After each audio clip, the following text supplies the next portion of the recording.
Hello dear students.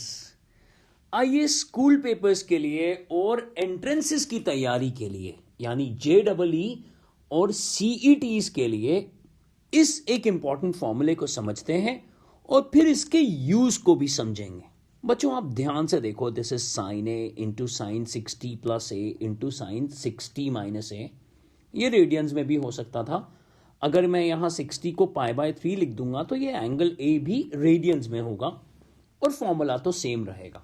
आइए सबसे पहले इस फॉर्मूले को प्रूव करते हैं और फिर इसका यूज हम देखेंगे कि एंट्रेंसेस के अंदर इसका क्या क्या यूज हो सकता है। ध्यान से देखिए, आप यहां sine A plus B open कर सकते हैं और फिर sine A minus B open कर सकते हैं।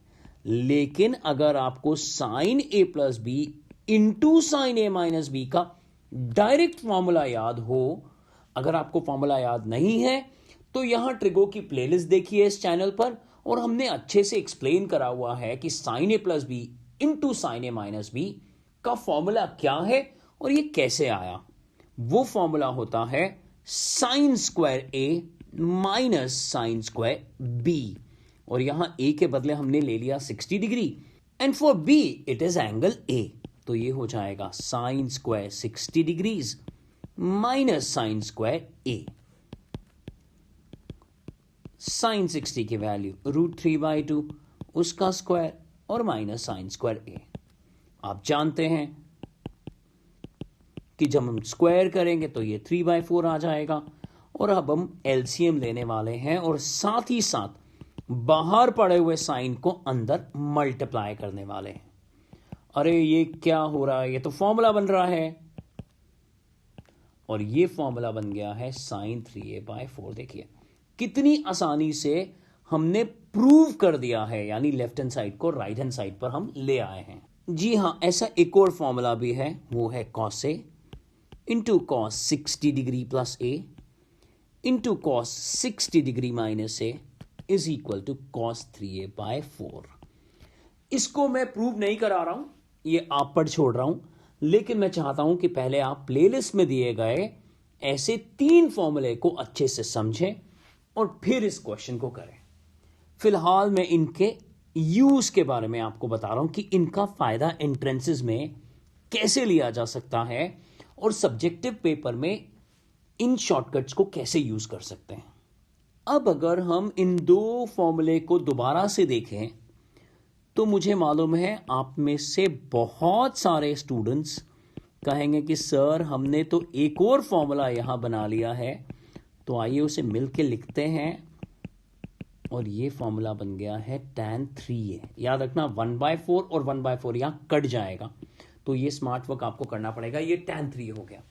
अब इन 3 फॉर्मूले का हम यूज देखते हैं कि इन तीनों फॉर्मूले का हम क्या यूज ले सकते हैं।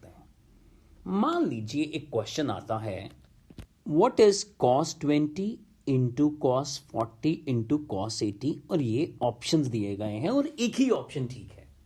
तो आप जल्दी से इसको फ्रेम करेंगे कि यार ये तो इस तरह से लिखा जा सकता है, ए के बदले 20 डिग्रीज हो गया।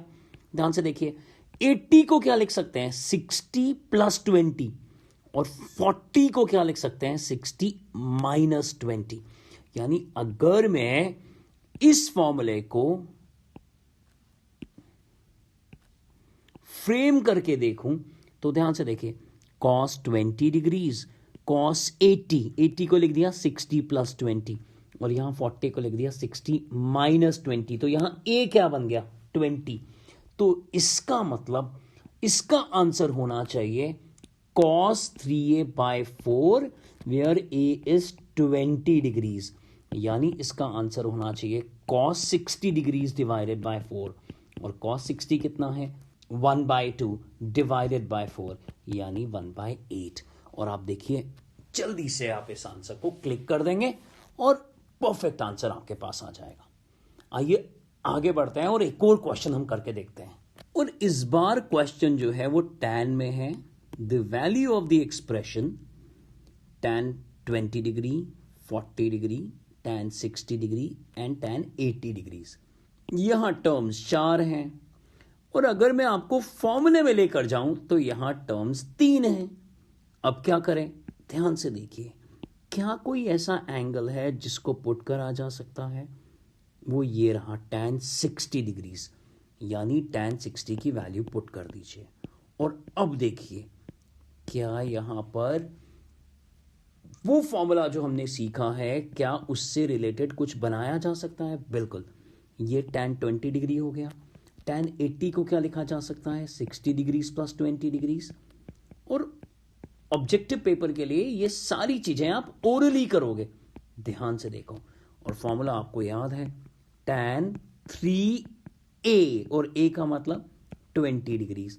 तो फिर से बन गया ये tan 60, यानी फिर से ये बन गया √3। And what is √3 into √3? 3। तो इसका ऑप्शन हो गया, करेक्ट ऑप्शन हो गया डी। तो देखिए, ये छोटे छोटे फॉर्मूले आपके कॉन्फिडेंस लेवल को बढ़ाने वाले हैं और आपके समय को कम करने वाले हैं जो आप लगाने वाले हो हर एक क्वेश्चन के अंदर। यानी अगर किसी पर्टिकुलर क्वेश्चन में अगर आप टाइम सेव करते हो, तो उस बचे हुए टाइम को आप दूसरे क्वेश्चंस के अंदर स्प्रेड कर सकते हो, यूटिलाइज कर सकते हो। बच्चों, इस तरह के सब्जेक्टिव एंड ऑब्जेक्टिव बहुत सारे क्वेश्चंस यहां पर दिए हुए हैं। लगभग हर एक टॉपिक से रिलेटेड यहां पर क्वेश्चंस हैं। उनको अच्छे से समझिए, उन पर नोट्स बनाइए। इन सारे वीडियोस को अपने दोस्तों के साथ जरूर शेयर करिए। चैनल को अभी तक सब्सक्राइब नहीं करा तो सबसे पहला काम यह होना चाहिए कि चैनल को सब्सक्राइब करें।